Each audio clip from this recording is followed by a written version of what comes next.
Today is New Year's Day. In an important sense, it's not a big deal. It's just a arbitrary shift in the counting system we use. But because of the cultural form of the calendar that we use, it is felt to be a time of threshold transition. The month January is named after the Roman god Janus, who is the two-headed god of thresholds, looking both forward and backward. This is what we have a tendency to do at this time of year. As one old year passes, a new year begins, we reflect backwards on our life so far and look forward into what is to come. The accumulation of our experiences and our actions in the past make up our karma. Every volitional action that we do is a karma, and it has effect. And the effects are experienced in the times to come.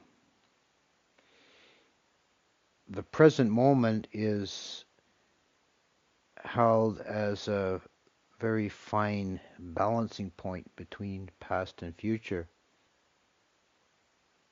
The Tibetans have a contemplation they call the yoga of the three times, contemplating the past as unreal because it has ceased to exist, contemplating the future as unreal because it is not yet manifest, and contemplating the present as unreal because it cannot be pinned down. As soon as you look at it, it slips into the past. It's an idea of a infinitesimal vanishing point of present moment. The idea of time is a slippery one, a mysterious one. There was a school of Buddhism, the Sarvastivada. The name means all exists. And one of the doctrines they held was that past, present, and future all exist.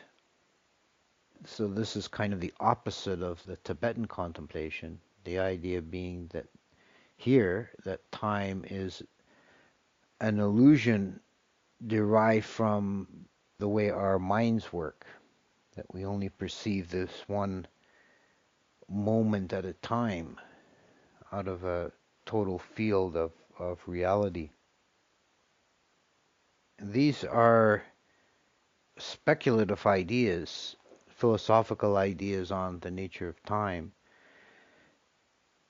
But as a practical application, the only reality from not from a deep metaphysical perspective, but from an immediate practical perspective, the only reality is the present moment. The present moment is all that we have.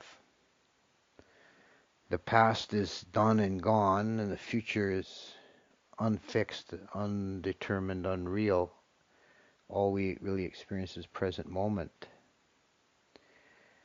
It's also related to this idea from the perspective of the Buddhist teaching of not self, of anatta, that this is the central teaching of Buddhism, that there's no essential real self-existent entity anywhere. And applied to the individual, it means there's no, the idea of a self-entity is unreal, it's an illusion. And if we look at how this works with the dimension of time, we can see that the idea of a self doesn't exist in the present moment. Whenever a sense of self is experienced, it's always in reference to the time dimension, either past or future. when we think of defining ourself, it's often done in terms of the past. If someone asks you who you are, you're likely to give them a capsule life history, where you were born, where you grew up, where you went to school, what jobs you've had. This is your life history, is your resume of existence. Defines who you are. Or the other way of becoming caught up in a self idea is to project into the future. And we have ourself tied up in our hopes and wishes, and also our fears and anxieties about the future.